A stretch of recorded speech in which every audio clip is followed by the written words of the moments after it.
So I was rewatching Jennifer's Powered by Body about Riverside a day or so FM. ago, and I have to say I feel like this film is pretty underrated, and not only just underrated, but I feel like the film kind of is not really appreciated for. I mean, it's not the most complex film, but I think there is a little bit more depth to it than I think it was originally given when it first came out because when this film came out, it was like '07, '08 ish. I mean, it was pretty much like the peak Megan Fox era. Like, this was like the golden era of Megan Fox, where she was like the it chick. Like, she was everywhere.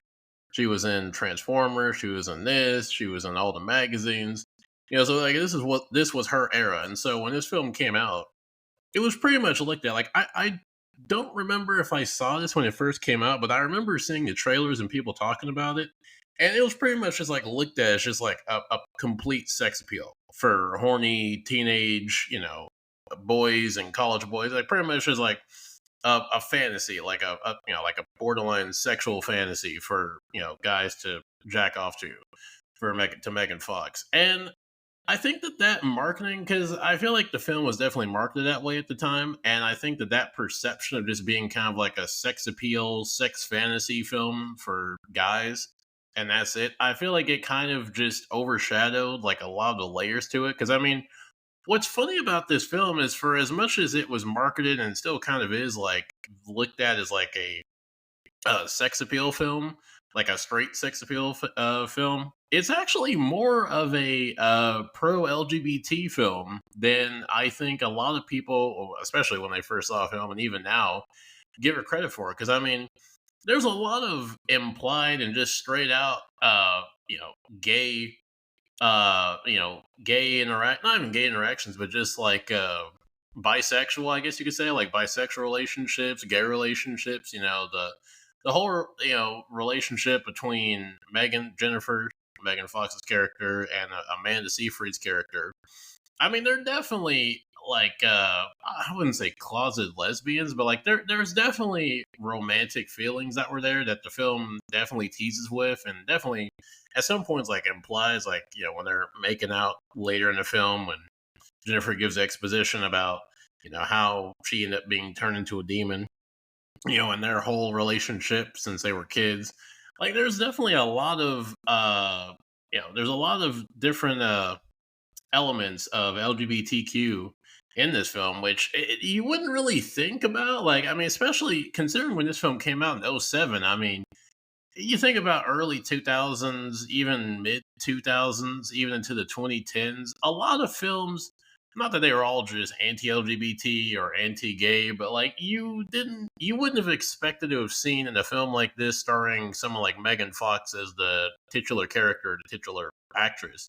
You wouldn't expect this to kind of have shades of promoting gay relationships, bisexual relationships, exploring kind of the complex nature of sexuality with teenagers and young adults.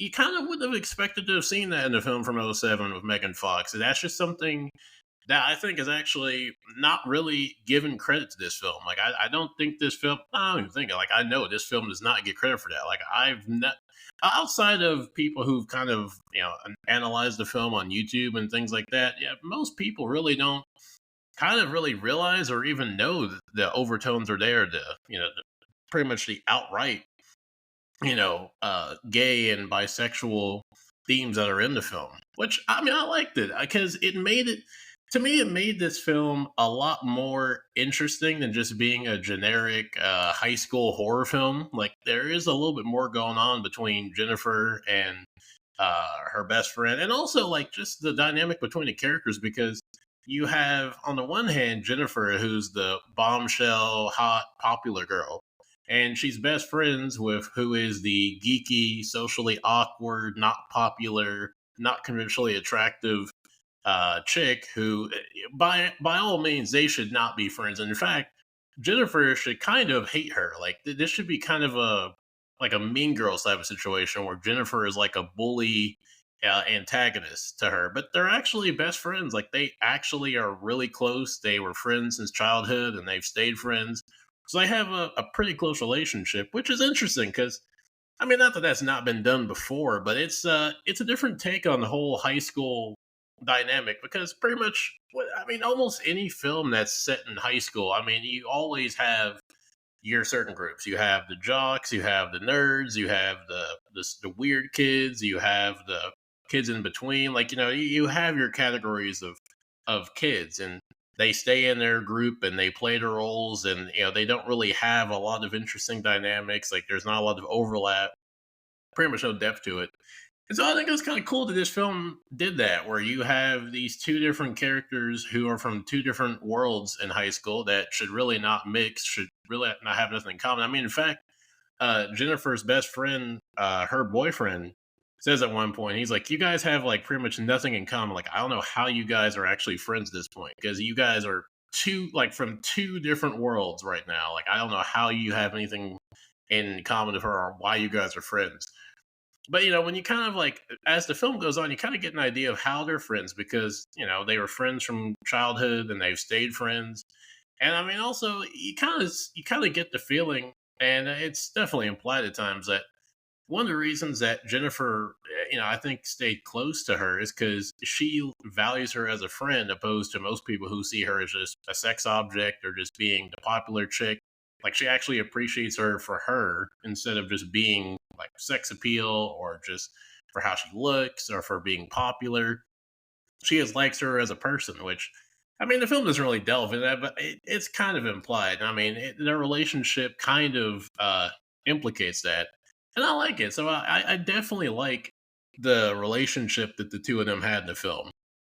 But something else about this film that is kind of interesting is how stacked with star power this film is. I mean, you got Megan Fox, who, I mean, nowadays she's not. I wouldn't say she's a forgotten actress. I mean, people still know who she is, but at the time, I mean, yeah, Megan Fox, when this came out, she was one of the biggest actresses, one of the biggest, I guess you'd call it, models or celebrities back in '07, '08. So you got Megan Fox, you got Amanda Seyfried, you got J.K. Simmons. J.K. Simmons is in this movie. I didn't even realize that he was actually in this film. I thought it was a dude that looked like him, but it's actually him. They actually got J.K. Simmons. And then there's a brief little cameo from Chris Pratt. Of all fucking people, Chris Pratt was in this film. When I rewatched this film a few months ago, I was like, "Holy shit! This Chris Pratt's in this movie," and he's only in the film for like 5 minutes, 6 minutes. Like, he's only in it for. Matter of fact, he's only in it for like a scene. Like, he shows up in the bar, he talks to Jennifer, and then he's never seen again. He's never seen again. Never shows up again. He's mentioned like once, and that's it. And it's also funny because you can definitely tell that when this film came out, that Chris Pratt was pretty much like a nobody because his name on the list is like near dead to bottom. Like, he is like at like dead in the billing. So like, this was definitely the point where Chris Pratt was far from being the A list, being every fucking movie, every voice character Pratt that we know today, and being Star Lord and Garfield and Mario. So it's kind of interesting seeing in retrospect Chris Pratt being in Jennifer's body and like knowing who Chris Pratt is now and seeing how he's like one of the biggest stars in the world, and how in this film he was just like a passing cameo with like end of credits credit pretty much. So that's kind of interesting how many different stars are in this film, and on top of that, a person who's in this film, and he's really only seen briefly in the main film, but in the director's cut or like the unrated cut, he actually has lines. The voice actor for Patrick Star, he's in the film. He plays one of the parents or the dad of one of the kids that get killed by Jennifer, and he has this amazing kind of little exchange that you can see, and it's only in, I think, the unrated cut. I think it's in the unrated cut. You can see it on YouTube where he kind of like goes off about like his kid being killed, and it's just hilarious when you know that it's the voice actor for Patrick. Like, just the different people they have in this film, from J.K. Simmons to Chris Pratt to Amanda Seyfried to Megan Fox to the voice actor Patrick Star. It's a surprisingly, interestingly well-rounded, kind of stacked cast, which is impressive.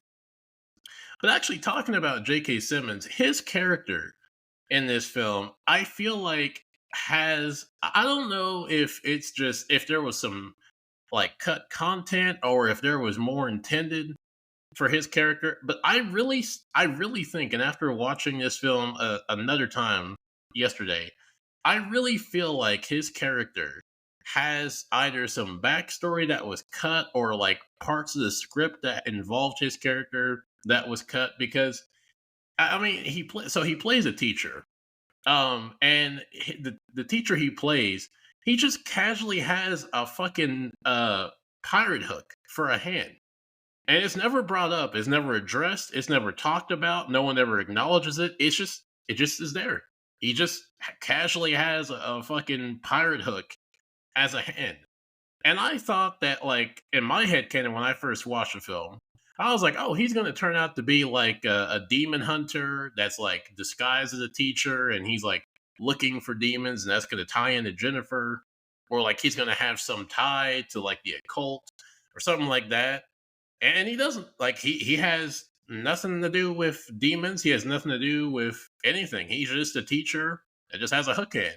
But like I feel like there is like I feel like there is something there. Like there was either cut content or something that was supposed to have been added in because it's just so random. Like it's such the most fucking random thing. Like why give him a hook hand and just have it not be a thing? Like I mean, it doesn't have to be, but it just it stands out so obvious that like, well, surely there's something to that. Like he's like, what's the backstory? Like, did he just like have an accident, lose his hand? Did he get cut off? Was it surgically removed? Was it lost in the war?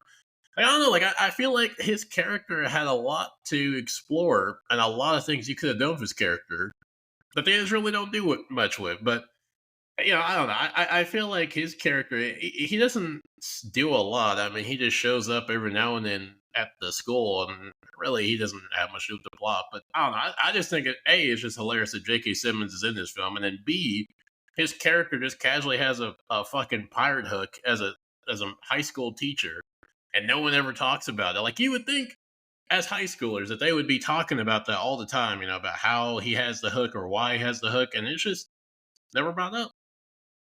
But something else about this film that I think is kind of just hilarious is how in this universe you can just straight up casually summon demons from internet articles because the main villain or the main villains the rock band. So essentially, the main villains in the film are this rock band that want to become famous, and so their idea to become famous is that they literally Googled and looked up on the internet how to sacrifice a virgin to Satan in exchange for whatever they wanted. So they decided to sacrifice a virgin so they could become a famous band. And so the fact that they were able just to look up online how to sacrifice a virgin and it actually worked is kind of fucking wild. Like it's kind of crazy how in this universe you can just learn how to summon demons or how to make a deal with Satan by just going to like a bookstore or just looking online. Like, I mean, even Amanda Seyfried's character, she learns about the whole backstory and lore of demons from a fucking section in the library in high school. So, like, you could have high schoolers or even middle schoolers just casually being able to summon demons and do rituals that are actually real that connect to the afterlife or other dimensions or whatever. Like, I mean, I feel like I don't want them to. I don't want Jennifer's Body to become like a whole franchise, even though that there's talks of a Jennifer's Body too. But I mean, you could. I mean, if it was done right, I think you could do something with that. The fact that in this universe that there are other dimension or other like afterlives where there like demons exist, other afterlives exist, dimensions exist. I mean, there's a lot you could do there. Like, you could actually explore that. You could.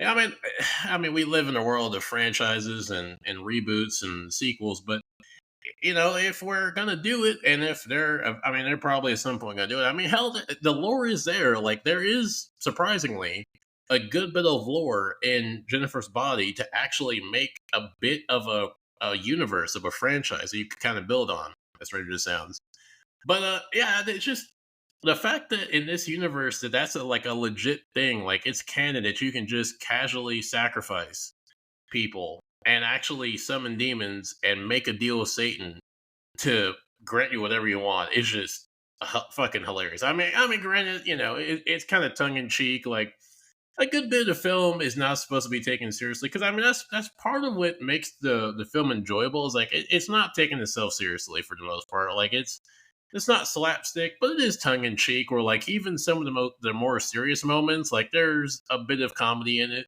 which is funny. Like even when near the end, when like Jennifer is eating her best friend's boyfriend, and they're battling, like they're just like going back and forth of like fucking quips and shit. Like they're just in an argument, like as if she's not a demon levitating, eating a human being. So it is kind of funny how for as like kind of not serious it can be. Like it can be serious, but like it's just kind of funny how it never takes itself like too seriously. So it kind of always like keeps this like lighthearted tone, even when it's like kind of dark and like horrifying shit is happening.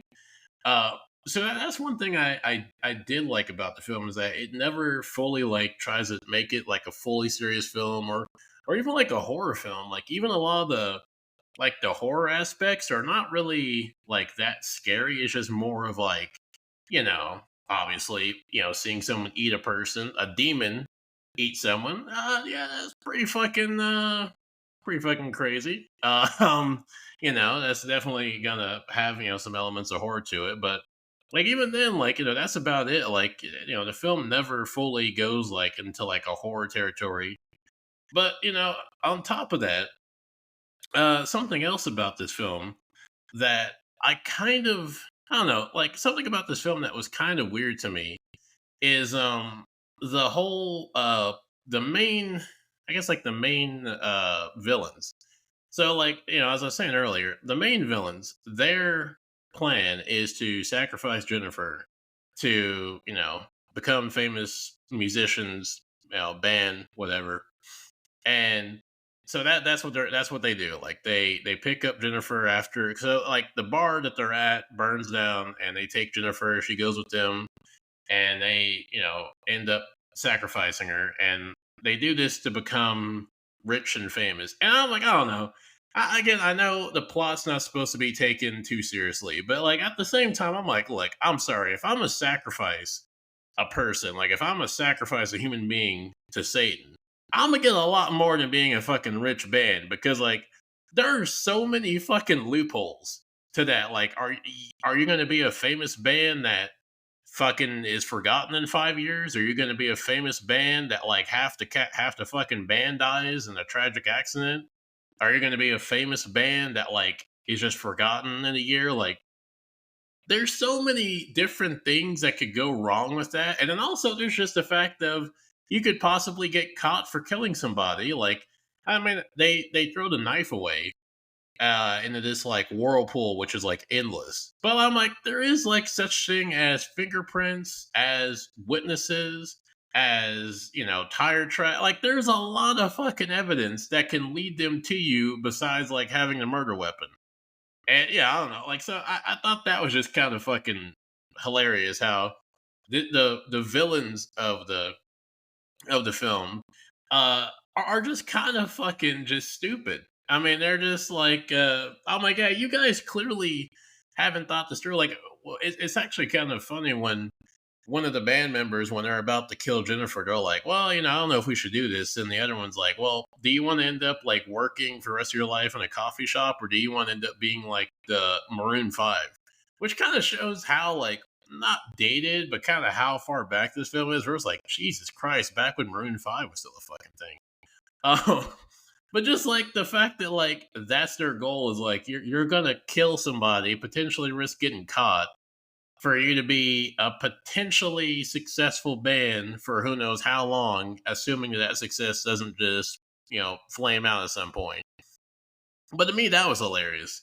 And then also at the end, because I mean, Amanda Seyfried, she's talked about, funny enough, this year, she was talking about a potential sequel being made, which I mean, like I said earlier, I mean, there is some lore in the film that you could build on to make like another movie or like a mini series. But at the same time, like I don't know, considering Jennifer is killed at the end, I don't really know what else you could do. I mean, it would just be Amanda Seyfried's character just kind of. I don't even know what she could like, what she would do. Like, I don't even know what she would do for a sequel because, like, she has. So she has superpowers because it's revealed at the end of the film that if you're bitten by a demon and you survive, you actually get superpowers, and that doesn't really make sense to me because so at the beginning of the film we see Amanda's character, she's in a psych ward because it was arrested because she killed Jennifer, and people thought that she was just crazy, that she just went on this fucking massacre spree. And so it's implied that they pretty much assume she killed every single person that was killed, including Jennifer. And so they lock her up in the psych ward.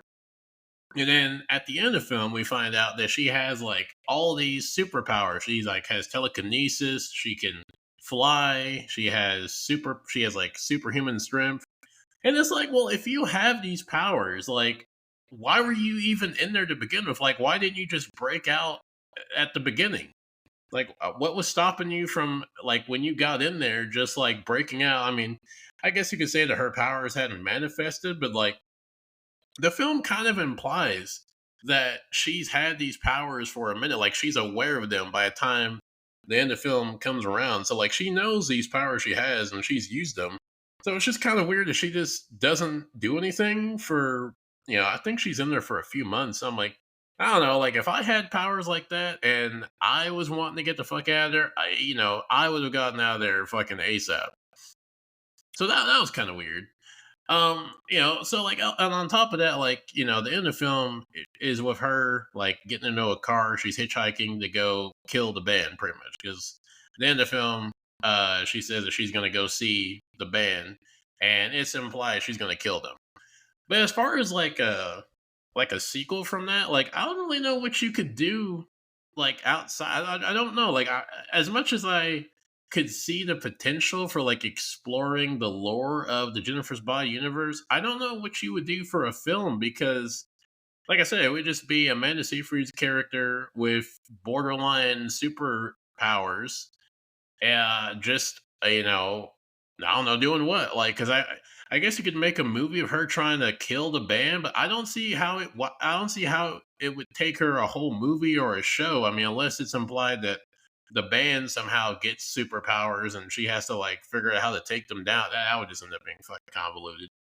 But yeah, other than that, I enjoyed the film. Like, I think that this film is a pretty enjoyable film, and I think it has a lot more nuance and a lot more layers to it than people have ever really given it credit for. And I do like that it has kind of come around where people have appreciated, especially, I mean, now that we're in like a more LGBTQ accepting society, people are more kind of, open to looking at the film in that way. Because back in '07, people weren't really looking at this seriously as like any type of LGBT pro film. I mean, if anything, it was just, the simple mindset of, oh, hot chicks, making out pretty much. That was it. There was nothing else but that. But now, like, people have kind of come around to like appreciating a lot of themes of the film, like how there's actually some depth to it that people kind of really didn't appreciate when it came out and still don't appreciate.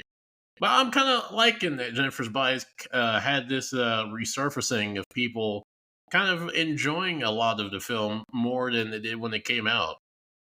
And so I do hope that more people either watch the film for the first time or rewatch it and enjoy it more than they did the first time. And I mean, obviously it's not going to be for everybody, but after rewatching it a few times now, I mean, it's not my favorite films, but it's I mean, it's in like a secondary category. Like, it's a film I could turn on and just enjoy watching. It's and then also it just has that nostalgia to it. Like, it's also a time capsule to '07. Like, so much of the film, from the music, from the references to the posters to the aesthetic, like it is such a 2000s, early 2000s film. It's just enjoyable to watch it just for nostalgic reasons too. But yeah, those were just my thoughts on on Jennifer's Body. I just wanted to kind of talk about this after you're watching it. And I think with that being said, I'm going to call it a day here, and I will see you good people later.